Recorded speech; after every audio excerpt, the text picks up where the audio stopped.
Stripping down science. The Naked Scientists.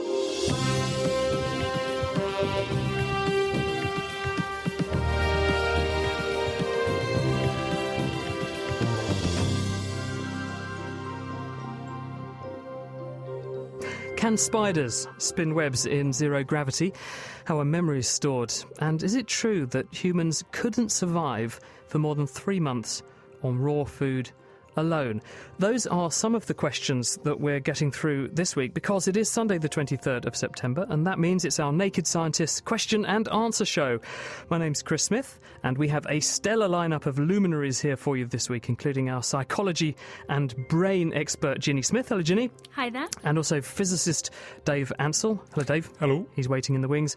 And our biologist Kat Arney. Hello, Kat. Hello from me, and this week I'll be finding out how scientists can wipe out memories of fear. And I'll be doing a kitchen science experiment to explain how railway trains can stay on the track. So if you have any questions for us, now is the time to call in. It's 0845 30 50 007 on the telephones. You can tweet at Naked Scientists. You can also send us an email, chris@thenakedscientists.com.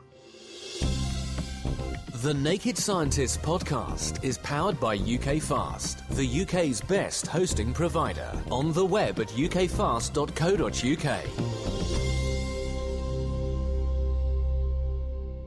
And straight out of the block, Stuart is on the line. Hello, Stuart. How are you doing? You all right? Yes, very good. What can we do for you? Yeah, it's an odd question. Came up in conversation at work. What shape web would a spider make if it were in space? Ooh, that's a hard one. Dave, what do you think? I don't know. I've never... In space, there is microgravity. There's almost no gravity. There's nothing to get the spider to align itself. But I don't know whether a spider is aligning on gravity or whether it's doing it visually.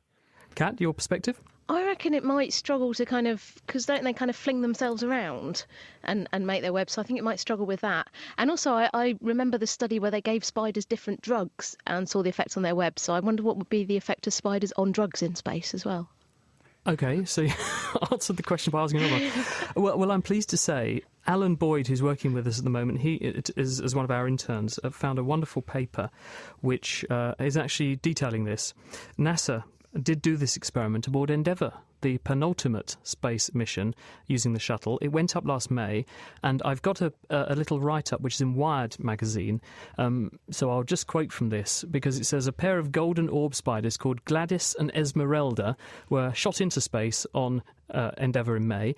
The experiment was part of a K-12 curriculum, which, when a school is back in session, will let students compare the behaviour of spiders kept in the classroom as well as spider noughts, as they're dubbing them.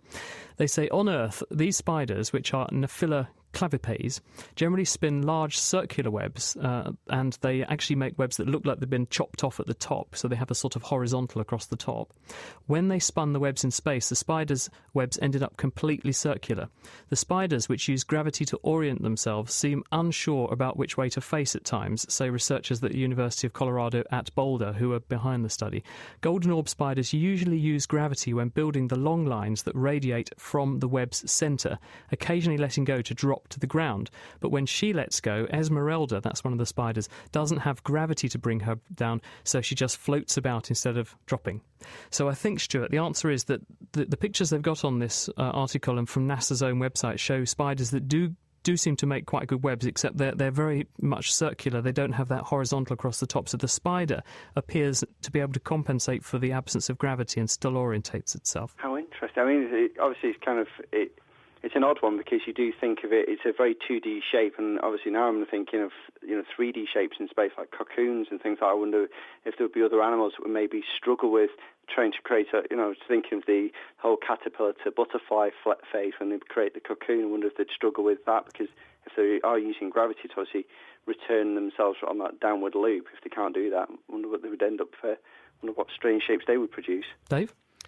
I guess it depends whether gravity is a big effect on how they're growing, because quite a lot of this sort of thing will be to do with kind of chemical things and electromagnetic forces. I don't know how much gravity is important in sort of embryology and things like that. Certainly, NASA did do a very nice experiment a few years back looking at how plants grow in space, because one of the big questions is when you plant a seed, why does the root always grow downwards and the shoot goes upwards? How does the plant know what's down?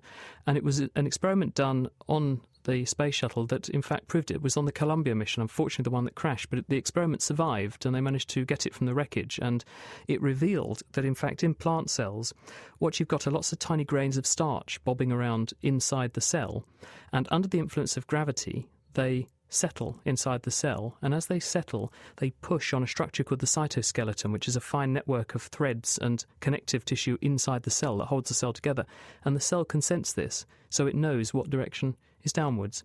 And grown in space, moss, instead of growing in one direction, grew in a funny spiral because it didn't have that so-called geotropism. Rachel's on the phone. Hello, Rachel. Hi. I was wondering why when I wash my hair with just water, I lose fewer hairs than if I washed my hair with shampoo. Ooh, does shampoo cause hair loss? Kat, one for you. Well, this is an interesting one, and it's important to know that we all lose quite a lot of hair every day. We all lose around about 100 hairs every day, which sounds quite scary, but obviously we have a lot, so that's all right. The other thing is that pretty much everyone uses shampoo. An awful lot of people use shampoo, and most people don't seem to lose loads and loads of hair. There's probably the most strong argument, I think, is that the actual act of shampooing, the kind of building it up into a lather, you might be rubbing your head more vigorously, so you just are actually just dislodging hairs that are on their way out or have fallen out and are just kind of stuck in your hair. So in fact you're not losing more hair, you're just washing them out more effectively. There is some argument that maybe some of the chemicals in certain types of shampoo for particular people might damage their hair and cause it to fall out, but that tends to be a personal reaction to an individual shampoo, so switching your shampoo might help with that. My money is actually on the act of lathering up, just dislodging hairs that are coming out anyway. Rachel, I hope that helps you. Yes, thank you. All right, good to talk to you. Thanks for calling. If you'd like to join in on The Naked Scientists, tweet at Naked Scientists. We also have a Facebook page, facebook.com/The Naked Scientists. We'll take you to that page, or email chris@thenakedscientist.com. We're going to get experimental later in the show. So, Dave, why don't you give us a very brief update as to what you have in mind to prove to us experimentally this week for Kitchen Science? Well, this is a question which many people really haven't considered. It's why do trains stay on the tracks? Lots of people think it's obvious. They've got these big flanges on the inside of the wheels and they kind of bash into the side of the tracks and it holds them on. But actually it's a lot more subtle than that. So I'm going to be doing an experiment involving some plastic pint glasses, some old squash bottles and a little railway track I've built on this corner of the studio here to try and explain how they actually go around the corners, which is a lot more subtle than it seems. It sounds obvious, but having seen Dave's demonstration, it's actually amazing, and I can't wait for you to do it again, actually. So why do trains stay on the tracks? Tell us if you think or you know what the answer is. Ginny, Martin Mashachak says, my name's Martin, I have a question about the human brain. How much of it do we actually use? You hear this figure of 90% of it doesn't do much most of the time, trotted out quite frequently. Is this true? Well, the short answer is no. Basically, our brain is a really, really expensive organ. It takes a lot of energy to run a brain, and it just wouldn't be evolutionarily sensible to keep expending all this energy on a brain if we weren't using most of it. Actually, we tend to see the phrase use it or lose it in terms of brain activity and neurons, which basically means that the more you use an area of the brain, the bigger it gets, the stronger it gets, the more neuronal connections you get. And actually, if you stop using that area, it will get taken over by something else that you're using more. Ginny, thank you very much. Okay, Kat, one for you. Sarah Turnbull says, hi, Chris et al. Love the show. I've been meaning to write for a little while with this question. I heard a scientist make a comment that human beings could not survive for more than 3 months on raw food alone. I'm pretty sure it was Steve Jones. He made it as an offhand remark about us evolving an external stomach for digestion known as the frying pan. Kat, what do you think? Well, it's an interesting one because human beings have evolved to digest food as we we've evolved the use of cookery. So from the development of fire, as humans have evolved, we've evolved cooking skills along with that. It is possible to survive on a raw food diet, but there are some health risks associated with it. Now, some of the studies that have been done of people who have lived on raw food diets for a long time have shown that they tend to be underweight, so there's a risk of actually just not getting enough calories in you. There's also, particularly for women, there's a risk of osteoporosis and not getting enough minerals to make healthy bones, minerals and vitamins. So that's also a problem. Again, with women, they can have no periods or irregular periods, so that can be a problem. And there's a big risk, actually, of food poisoning, because if you're not cooking food, one of the most important things that cooking something does is gets rid of the bacteria in it. So there is an increased risk of things like gastroenteritis and food poisoning from eating a lot of raw foods, particularly things like raw milk, but even salad vegetables. We know that things like E. coli outbreaks, they can be on salad vegetables, things like that. But what about, I went to Lyon and had steak tartare a few years back. Very nice it was too. That's just raw meat, isn't it? But it's still meat.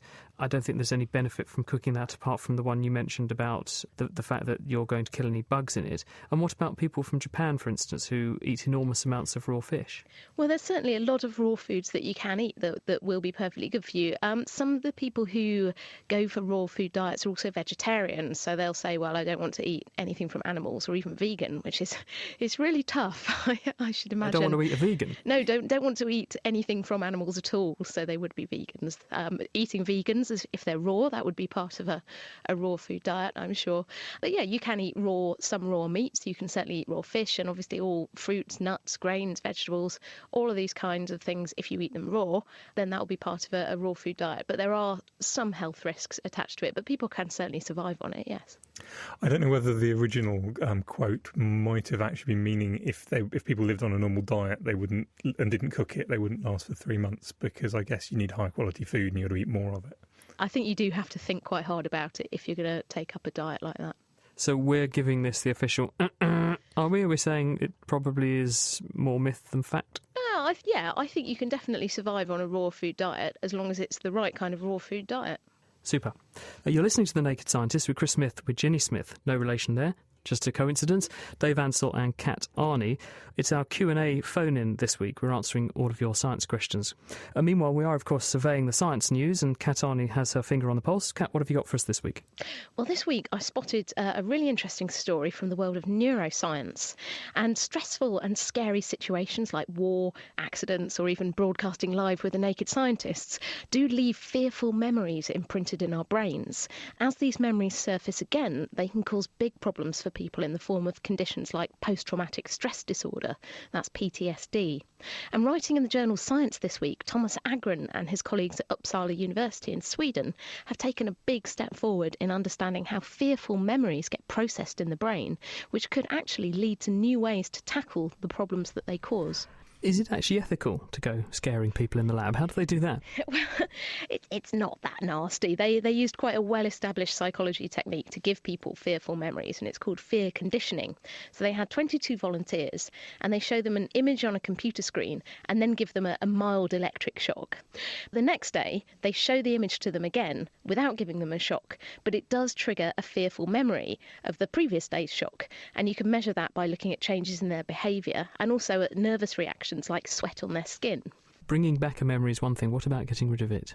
Well, the researchers then split the group of volunteers in half, and for one half they repeatedly showed them the image just 10 minutes after they'd reactivated the fear memory, and this is what they call extinction treatment. And this 10 minutes is still within the time period when the brain is reconsolidating the memory. Now, for the other half, they repeatedly showed them the image 6 hours later, which is outside that reconsolidation window. And they found that for the first group, that because they'd seen the image so much without a shock, they'd stopped associating it with that fearful memory, and it had effectively been wiped out. But for the group who got this extinction treatment 6 hours later, they still had a fear response to the image. So what do you think's going on? Well, the scientists think that part of the brain called the amygdala is responsible for storing and recalling fear memories. And to test this, they brought the volunteers back 3 days later, popped them in a brain scanner, and then showed them the same trigger image. Now, the group that had been given the extinction treatment 6 hours later, they showed that the activity in their amygdalas was linked to the fear memory. It was very active there. But no similar activity was seen in the group who got the treatment 10 minutes later. So is this something that we can get on the NHS? Is this something doctors could actually do? I mean, being not trivialising it, is it something doctors could use sensibly to intervene in these sorts of problems? Well, at the moment, this is a very small study and it is very artificial. I mean, we don't all sit down and have traumatic memories and drilled into us with electric shocks and computer pictures.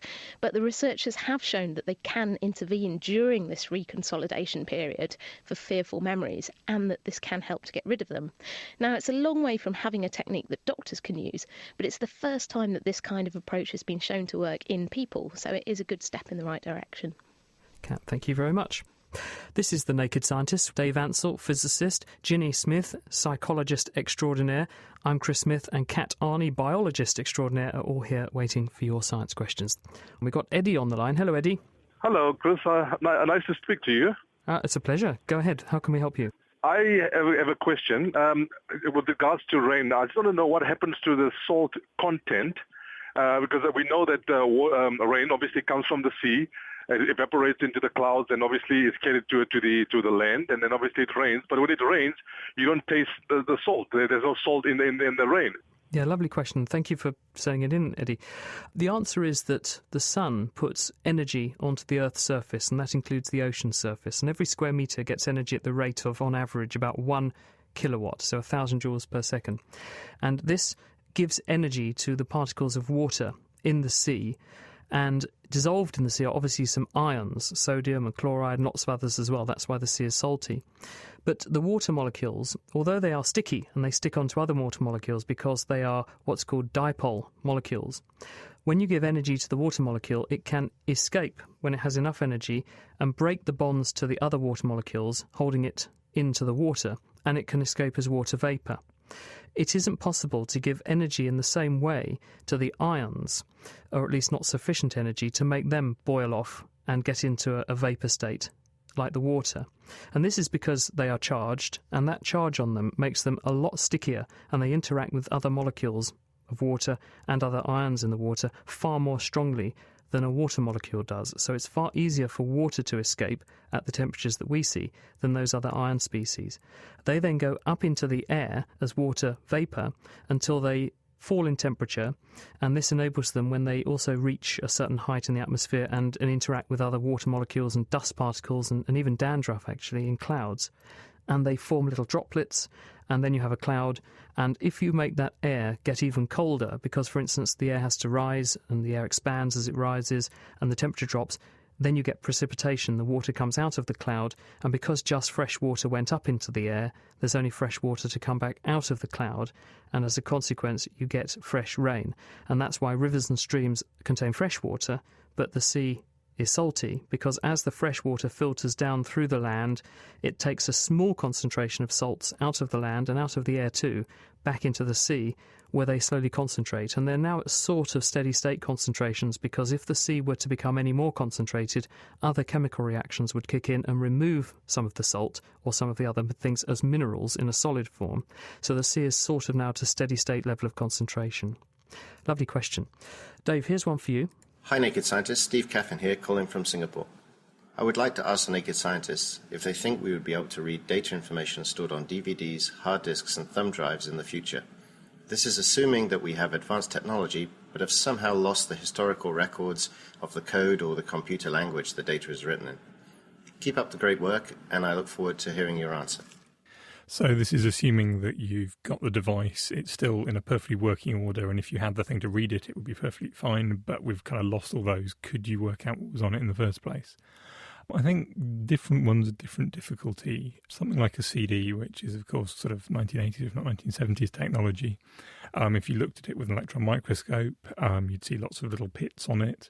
If you can go through those pits, they've got lots of ones and noughts. There's not a lot of compression, certainly with an audio CD. And therefore, I would have thought that if you had some idea that there was some data on there and you had a look for it, you could pretty much, if you're a bright bloke and you're the kind of people who hang out in the computer science department, you'd be able to work out what was on it. Whereas if you're talking about something which was really heavily compressed, like an MP3, then you're going to have to know more about the how it was encoded to be able to decode it. You don't just have sort of a series of numbers which indicate how loud the sound is. So you're going to have to work out a lot more. I'm not saying that we couldn't do it, but it would be a lot more hard work. Thank you, Dave. Kat, Floor in the Netherlands has been in touch and said, can tobacco be made less unhealthy?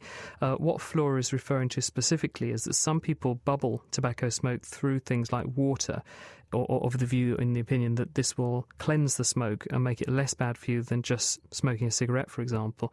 And also his point of asking this is in relation to medicinal application of marijuana. So what do we know about making tobacco less unhealthy? Well, this is a tough one because there basically isn't really a safe form of tobacco. It's full of lots and lots and lots of different chemicals, many of which are quite damaging. And the obvious one is nicotine, which is tobacco is basically a delivery mechanism for the drug nicotine. It's an interesting one because from what I have gathered, things like using bubble pipes and that kind of thing, they don't actually take a lot of the chemicals out of the smoke. You're still burning it and the damaging chemicals are still going through the smoke and into your lungs. In terms of marijuana, I think the original question asks about whether it's just as damaging to smoke marijuana or mix it with tobacco and smoke it. And it is actually the act of burning tobacco and burning marijuana. When you burn organic matter, it releases certain chemicals, things like polycyclic aromatic hydrocarbons. And these are some of the chemicals that cause damage to your lungs and to other parts of your body. There's also all sorts of other chemicals that are in there. So partly the act of just burning stuff and breathing in smoke, is giving yourself a dose of chemicals. So, and even things like chewing tobacco, snuff, all of those things, the chemicals are still going to go into your body and damage you in some way. So it's not really a great idea anyway. Doesn't really help them. Kat, No, thanks. not really.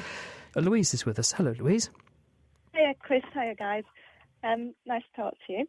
We were talking about this at work, and we were just wondering why it is that it seems to get dark all of a sudden when it's winter, whereas in summer it seems to get dark gradually.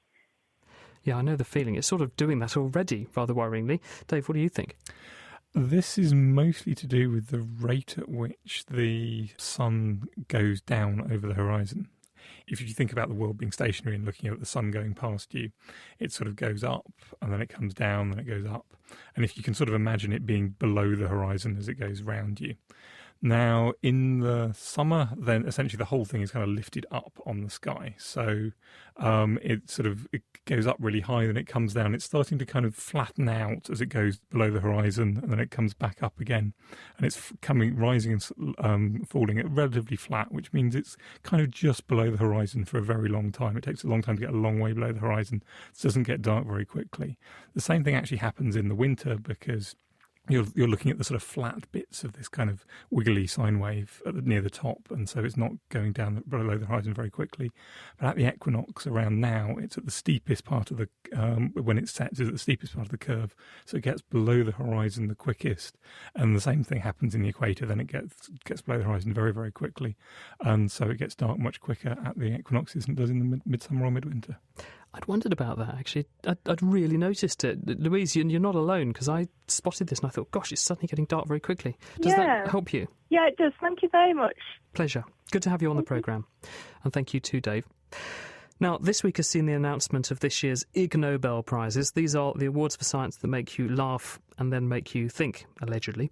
This year is no exception, and we're joined by one of this year's winners. It's Dr. Ray Goldstein, who's based here at Cambridge, England, Cambridge University's Department of Applied Maths and Theoretical Physics. He is actually, though, in Cambridge, Massachusetts, because he's been to Harvard to collect his award. Hello, Ray. Hi, thanks for having me. Pleasure. So what was the award for? What did you do to win your Ig Nobel?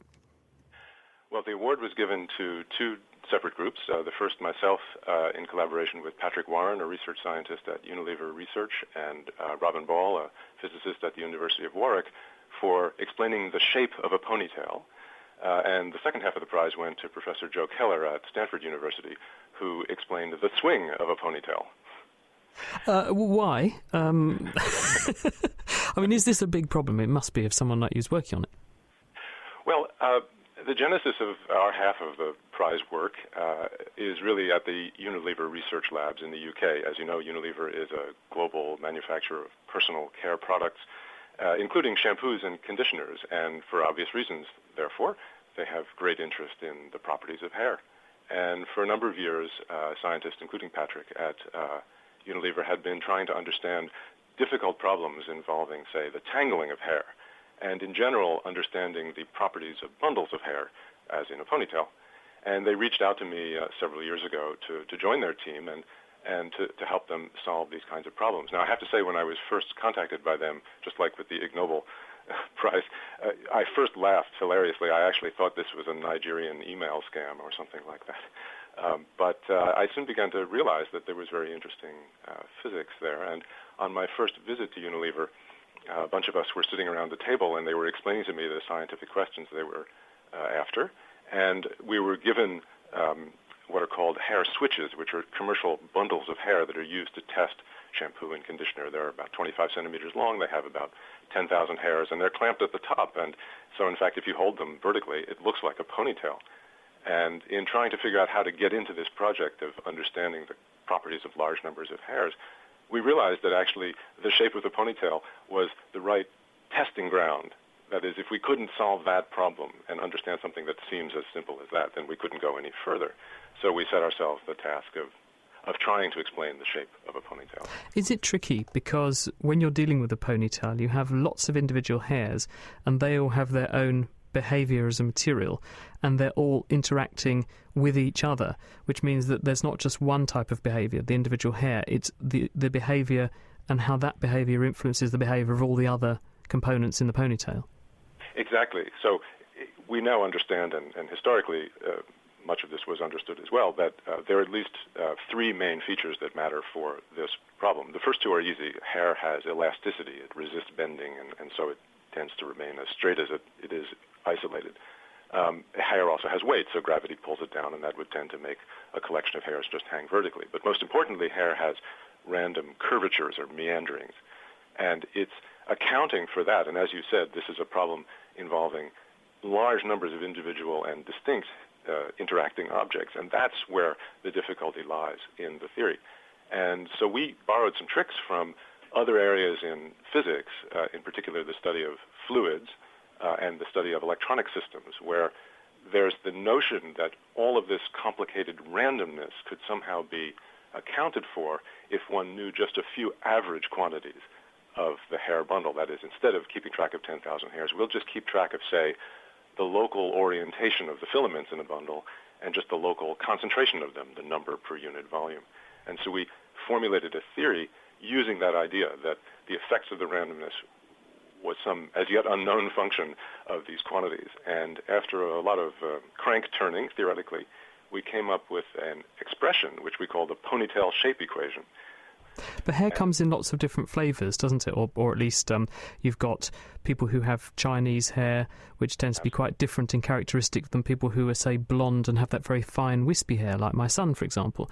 So does the equation have a component or a parameter that accounts for that ethnicity?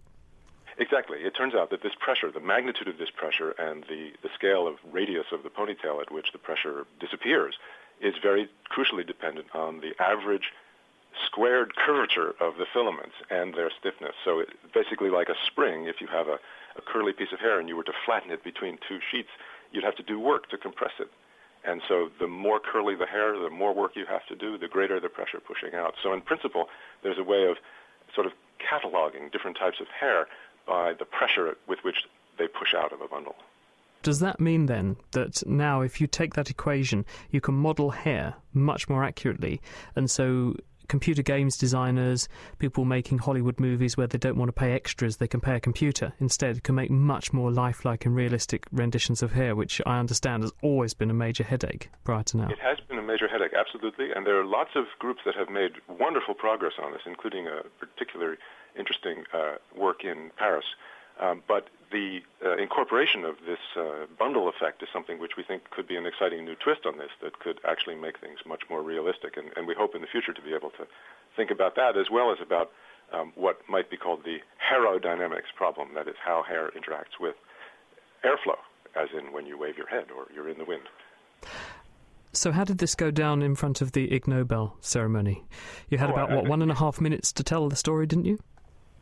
Yes. Well, in fact, since there were two parts to the prize, we each had 30 seconds. So we distilled this down to the essence. In fact, we joked that in 2012, the search for understanding deep properties of the universe was partially successful in the sense that the Higgs boson appears to be found, and of course that's supposed to be the explanation for the origin of mass, and we have come up with an explanation for the origin of volume. Ray Goldstein, thank you very, very much. He is from the Department of Applied Maths and Theoretical Physics at Cambridge University and is celebrating winning an Ig Nobel Prize for that piece of work this year. If you've ever walked with hundreds of other people to a football match, or the recent Olympics perhaps, then you will have been part of a group dynamic. Studying group behaviour has a number of important applications, so Planet Earth podcast presenter Richard Hollingham joined behavioural ecologist Dr. Andrew King at the Royal Veterinary College in Hertfordshire. They met inside one of the rooms that's part of the Structure and Motion Laboratory. It was filled with tanks of stickleback fish to find out how personality and decisions made as a group, such as in shoals, tell us more than you ever thought possible. We take individual fish and we put them in this arena which we have to our left here, and this arena has individual tanks with lanes in it in which we can test how bold each fish is. So the tank has a very scary shallow end and a very kind of friendly deeper end, and what the fish tend to do is stay in the safe end. The number of occasions and how long they spend at the scary end gives us an indication of how bold those fish are. And so what we then do is we get an order of how bold fish are from 1 to 100, for example. Each one is, about 3 or 4 centimetres long, lovely, glinting, shiny colour. They have different personalities. Yeah, so what we find is that when we put them in these lanes in which we're looking at how much exploration they do, that they do vary considerably according to the identity of the fish. And the important thing is that this variability is consistent within an individual. So fish A will be bold on day 1, and if we retest him 1 week later, he'll also be bold on day 7. And the great thing is that we found is that when we collect the fish from the tank, the order which we catch the fish correlates with their boldness score in the tank. So if they're caught first, they're extremely bold in the tank, and if they're caught last, they don't go anywhere in the tank, they're extremely shy. So it's a really nice indication that what we're measuring is something real. So you've got these categories of quite scared, quite bold? Yeah, it's called a bold-shy continuum, so it varies according to the fish. Once we have that, then we put them in these tanks which we have to our right-hand side. So these are much smaller individual tanks, all numbered in a rack of shelves. And each tank is in the same water system, the same filtration. And each fish stays in here during the behavioural tests, and we feed each fish so we know every fish gets the same amount of food. We control their social environment so they can see each other. They're very social animals, so we don't want to deprive them of that. And we rotate them so they don't get used to being next to certain neighbours. What this means then is that we have individual fish, that we know how bold they are, we know how much food they've been getting, we know they haven't been interacting with any males or females recently, and we combine these fish into different categories of bold or shy individuals, and we make up shoals composed of mostly shy, mostly bold, a mix of the above. And what the idea is to try and test what combination of these different personality types creates a winning team, if you like. What combination of these personalities creates the best shoal? So a shoal might consist of all bold or all a little scared, or a mix of the two? Yes, exactly. And in the wild, what we find, if you try and catch a population, it's hard to catch a whole population, but if you catch a sample, then what you tend to find is that you get lots of shy individuals and relatively few bold individuals. So what we try and do is try and work out why on earth that combination would be a crucial or optimal combination of fish to have. So we make these different shoals, and we give them tests like try and find food in this new novel environment, or try and avoid this predator.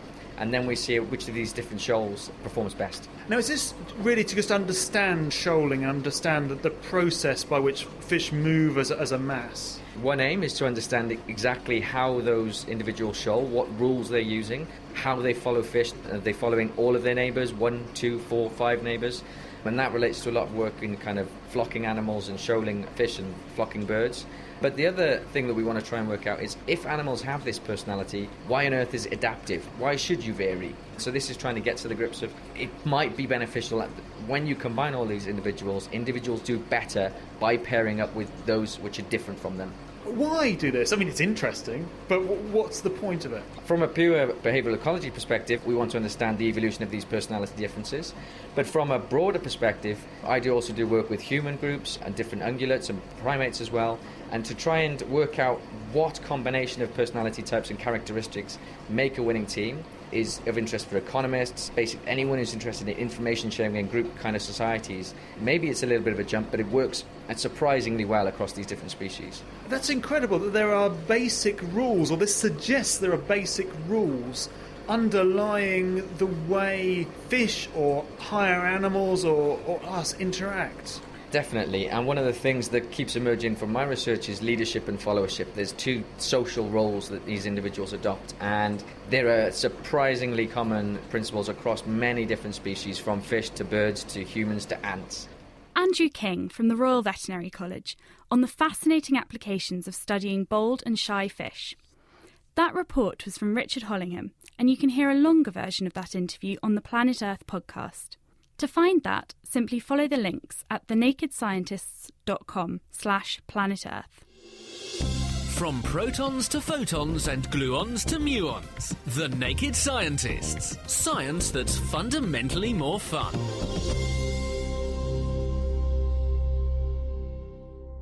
You're listening to The Naked Scientists with Chris Smith, Dave Ansell, Kat Arney and Ginny Smith, and we're answering your science questions for you. If you have a question for us, tweet at Naked Scientists or email chris@thenakedscientists.com.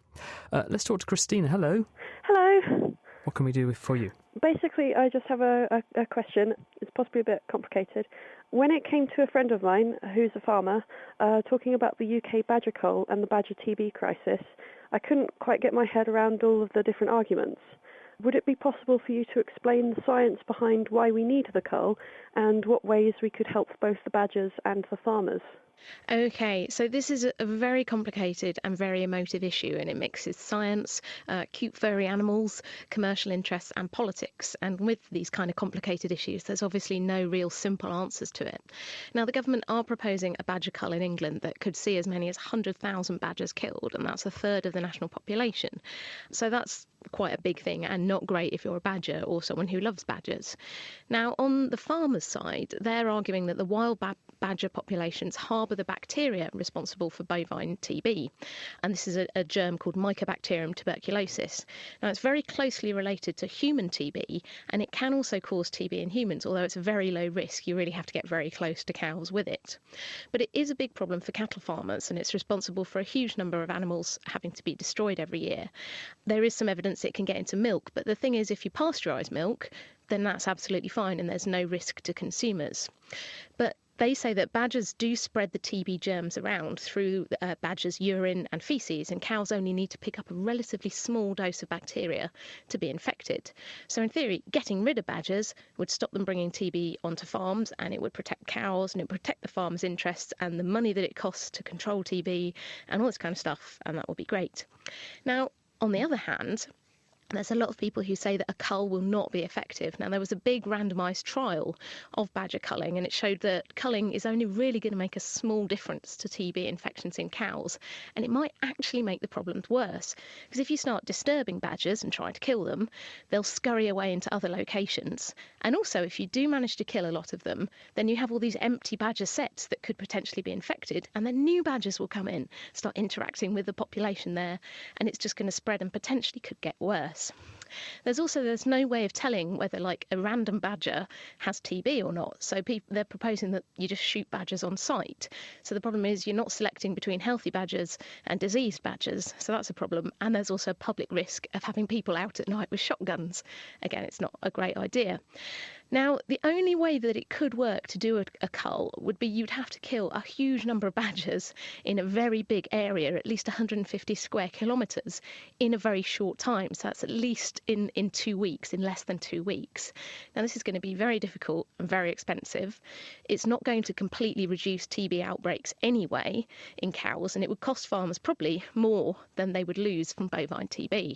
It's also worth noting that other animals can actually spread bovine TB, and it includes deer and foxes, so it's a bit of an unwinnable battle. Now, where do we go from here? How can we help farmers? How can we help badgers? Now, there's an argument to say that actual better farming practices could do a lot to curb infections. So controls on moving cattle around, doing more to keep badgers out of farms and out of, the food sheds where they store cow food. And actually, there's a lot of work going on into vaccinating badgers. There's currently an injectable vaccine. It's obviously quite hard to trap and inject quite a lot of badgers.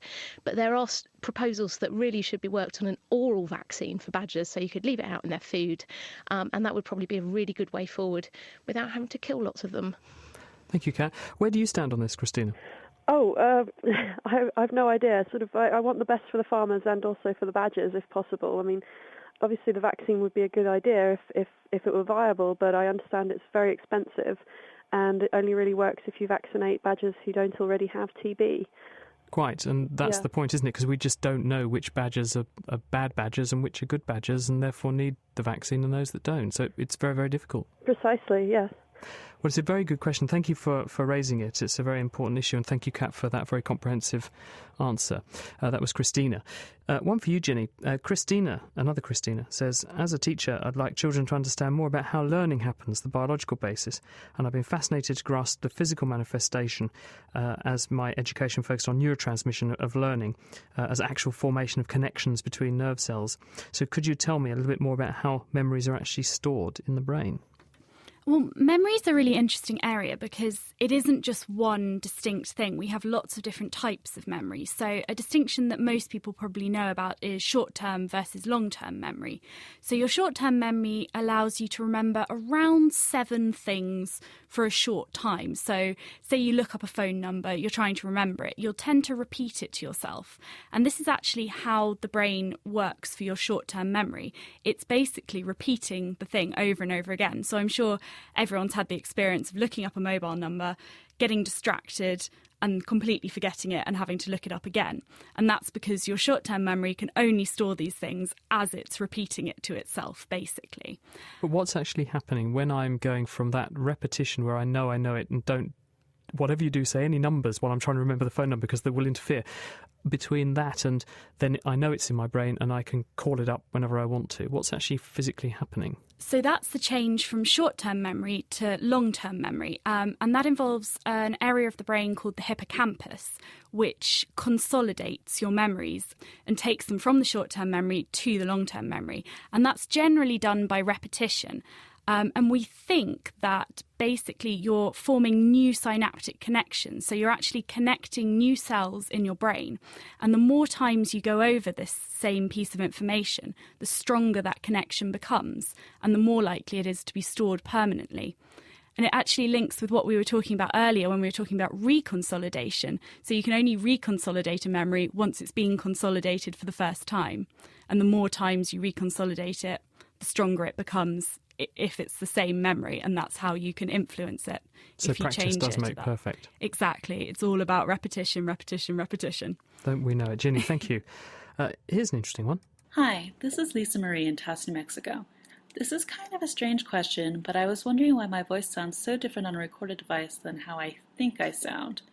Almost everyone I know has had that experience where they hear themselves on a recorded device and think, wow, do I really sound like that? And do we hear our own voices differently than how others hear us? Thanks. Do you guys have the same sort of radio phenomenon? You listen to yourself and think, God, is that me? It took me a long time to get used to hearing myself on the radio. Yeah, I think I sound completely different to how I think I sound. Kat? Yeah, absolutely. It's everyone, when you start doing radio, it's like, oh God, I hate the sound of my voice. Terrible, isn't it? Why does it happen, though? The reason is quite simple, really. What you have when you have sound coming into your ears, when I'm listening to someone else speaking to me, I'm just getting sound vibrations in air coming through the air. They go into my ear canal, the bit you can stick your fingers in on either side of your head. They hit your eardrum, and the eardrum is a flat sheet of tissue, which when the air vibrations hit it, it makes the eardrum vibrate in sympathy with the vibrations in the air. Those vibrations are then transmitted via a series of 3 tiny bones into what's called the cochlea. And the cochlea is the inner ear, and in there is a structure which has a long membrane which is fat at one end and thin at the other. And because its thickness changes, its stiffness changes along its length, and this means that some bits of it resonate at some frequencies and other bits resonate at other frequencies. And sticking into it are structures called hair cells, and these hair cells will be vibrated more or less according to which bits of that structure are vibrating.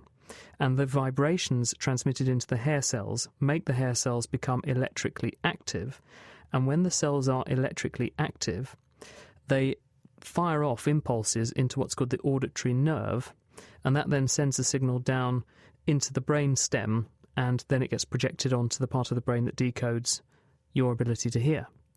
So when you are listening to sounds coming in from outside, that's what's happening. But when you're actually making sounds yourself, in other words, your vocal cords are opening and closing and creating puffs of air that themselves create resonances inside your throat and your mouth, some of those resonances are going to be transmitted into the bones of your head and your skull. The bones will conduct the sound also to the cochlea. So the cochlea will also get sounds from inside your head. So when you speak, you hear both the sound coming through the air and you also hear the sound of your bones vibrating.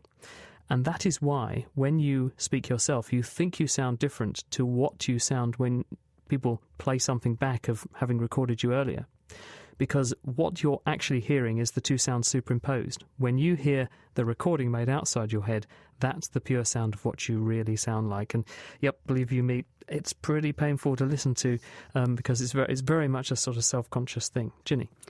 One of the other Ig Nobel Prizes, we spoke to one of the Ig Nobel Prize winners, but we're actually a pair of Japanese scientists who invented a device they called the speech jammer, which actually played your own voice back at you at just a few milliseconds delay, I believe. And it's so disrupting to hear your own voice back with that slight delay that it basically shuts people up if they're talking too much. Perfect. Well, I'll have to get one of those. I'm just kidding. OK, Dave, let's get experimental then. You teased us earlier and said, can you tell us why a train stays on the rails?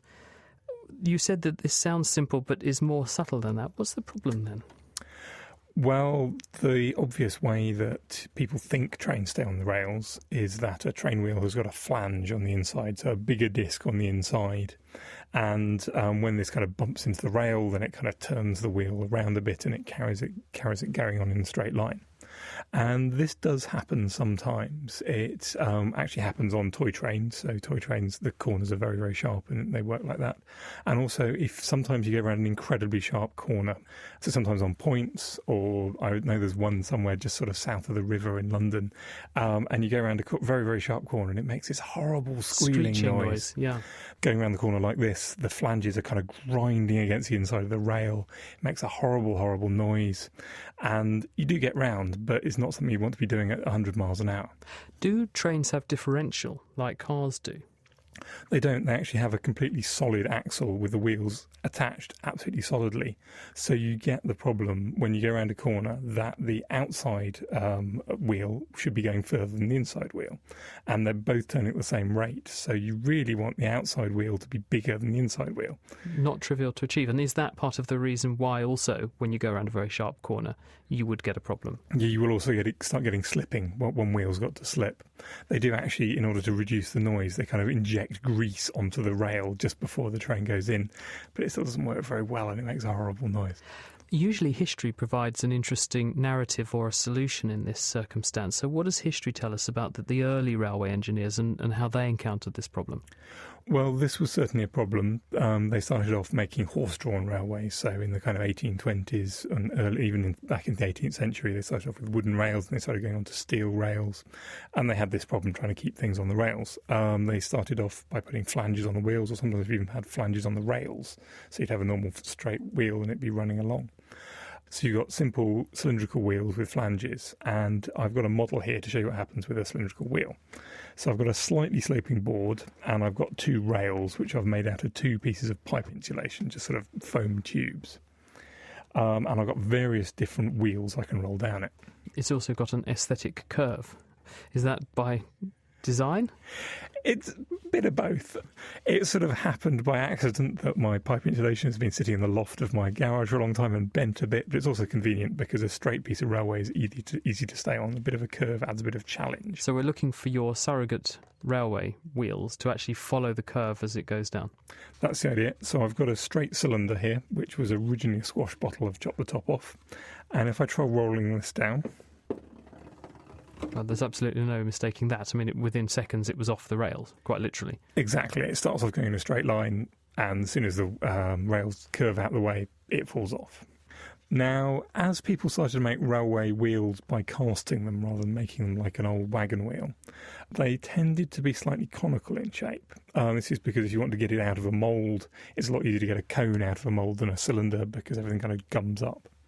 And so I've made some railway wheels here which are conical. So I've made them with 2 plastic pint glasses, and I've tried taping 2 of them bottom to bottom, so it's wider on the outside than in the middle, and that kind of looks like it might work. It looks a bit like a Diablo, doesn't it? The thing you would normally wheel along a string. So you've got 2 glasses glued base to base, looking like a Diablo, and you're going to put that on. You'd think that would work quite well, actually. It sort of has a look of some flanges. It might hold it on. We can give it a go. Oh, that was interesting. Unlike the straight tube, which just sort of fell off but carried on going straight, that one went a bit wrong, and then it went a lot wrong. So it sort of completely went off the rails very abruptly.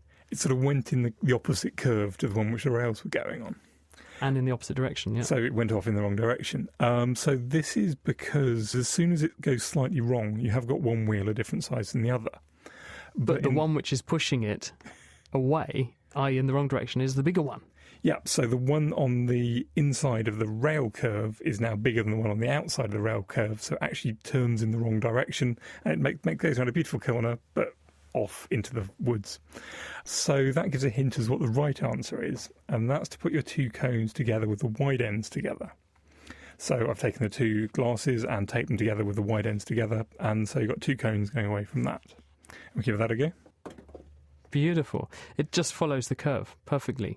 So is that because there's now a restoring force pushing it sideways the right way as the curve kicks in? An easy way to think about it is as soon as it goes slightly wrong to the right-hand wheel gets bigger than the left-hand wheel, and if the right-hand wheel is bigger than the left-hand wheel, it turns to the left. And so it follows so as soon as it goes wrong, it follows the curve round, and it gets back into the middle of the rails. This can also produce a slightly interesting problem, which is if you deliberately push it off in the wrong direction, so it starts going, it's going off, it should correct itself. So you rolled it with quite a strong angle in the wrong direction to the curve, and it restored round to follow the curve naturally again. But what it can do is then overcorrect, and so it starts to wiggle down the rails. And this is why, particularly if you watch old films with railway engines on them, the trains just sort of rock gently side to side. This is the wheels going up and down the tracks. You say old trains. Have they got some clever way of damping it today then? They've basically played a lot with the dynamics of the bogies, and they've made the wheels inside the bogies be able to move slightly and tuned everything so as it doesn't happen at the kind of speeds where it's driving. There's a lot of research being put in the sort of 60s and 70s which solved the problem. It's amazing what you can do with a drinks bottle, 2 bits of pipe lagging and a polystyrene table tilted at about 25 degrees. Dave, thank you for that amazing explanation. And you've written this up on the web. Yep, it's nakedscientist.com/kitchen science, and I've written it all up, and there's a nice video to show you what to do. How it all works. So you can find it there, nakedscientist.com/kitchen science. Dave, thank you. Right, Hannah Critchlow has been looking at doing a crossword instead of a diet. The Naked Scientist's Question of the Week, brought to you in association with the Houter Wisman Foundation, supporting science and education from Alpha to Omega. This week, we exercise our brain power to find out how we can best shift those extra few pounds. So my name's Gary Lester from Buckinghamshire, and my question is, can I think myself thin? So can I eat a really large pudding and instead of hitting the treadmill, do a math problem instead? So could, for example, completing a crossword counteract the calorific content of all of those custard creams that I ate last night? We turn to a professor of brain energy. I'm David Atwell, and I work at University College London, where my lab studies brain energy use. We're used to the idea of doing exercise to consume energy and reduce body weight, But the brain also uses energy to power our thinking. So can we use up as much energy by thinking hard as we can by going to the gym? Given the epidemic of obesity in the population, should we be encouraging people to do, let's say, maths problems rather than going running? Information is coded in the brain as electrical signals. These are generated by the entry of positively charged ions, sodium and calcium, into the nerve cells. These ions then need to be pumped out of the cells again, and it's this pumping that uses most brain energy, which is provided as oxygen and glucose in the blood. In fact, when you're sitting quietly, the brain consumes about 20% of the body's energy, say about 20 watts. So about 20% of the food you eat goes to power your thinking if you do no exercise. Now, when you change what you're thinking about, there are changes of brain energy use, but these are small because some nerve cells increase their signaling while others decrease their signaling. As a result, brain energy use changes by only a few percent, perhaps a few watts. In contrast, when you exercise energetically, the high energy use of muscles can double the body's energy use, increasing it by over 100 watts. So the bottom line is that the energy use associated with thinking can't be dramatically increased to reduce body weight, and there's just no alternative to keeping on doing that physical exercise. Perhaps a run for me tonight then. But is there any other way that we can cleverly use our brains to think ourselves thin? We weigh up the options with Professor of Ingestive Behaviour Marion Hetherington from Leeds University. Thoughts can guide behaviour so that you can avoid temptation and so that you can guide your behaviour towards a healthier choice. Dieters often have to amend their behaviour in order to avoid temptation and to resist eating foods which are not permitted. Therefore, thinking yourself thin is not enough. You also have to have cues to remind you to stay on your diet goal. Thinking yourself thin, therefore, is really about planning ahead and having a strategy and following it. And Evan A.U. agrees, stating on the forum that thinking before eating the pudding might result in pouring on less cream. And thinking about walking to the corner store instead of driving might help too. Well, with that weighty issue resolved, we make a move to try and rejuvenate ourselves.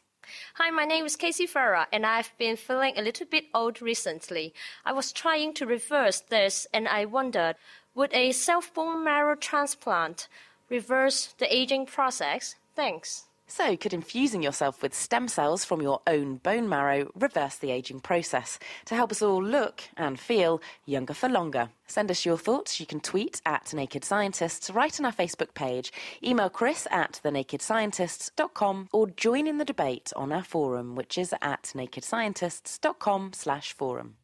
Hannah Critchlow. Well, that is it for this week. Unfortunately, we have run out of time, but thank you for all of your questions, and do please keep sending them in. The email address is chris@thenakedscientists.com, or you can fill in the feedback form on our website, nakedscientists.com. Now, speaking of feedback, we are running a very important survey at the moment. You go to nakedscientist.com/survey. We're asking you to tell us what you like and don't like about what we do, what we should be doing more of, and what we should be doing less of. As an added incentive, if you are in the first 10 names that are picked out of our hat on 12/12/12, in other words, the 12th of December 2012, then you will win a £10 Amazon voucher.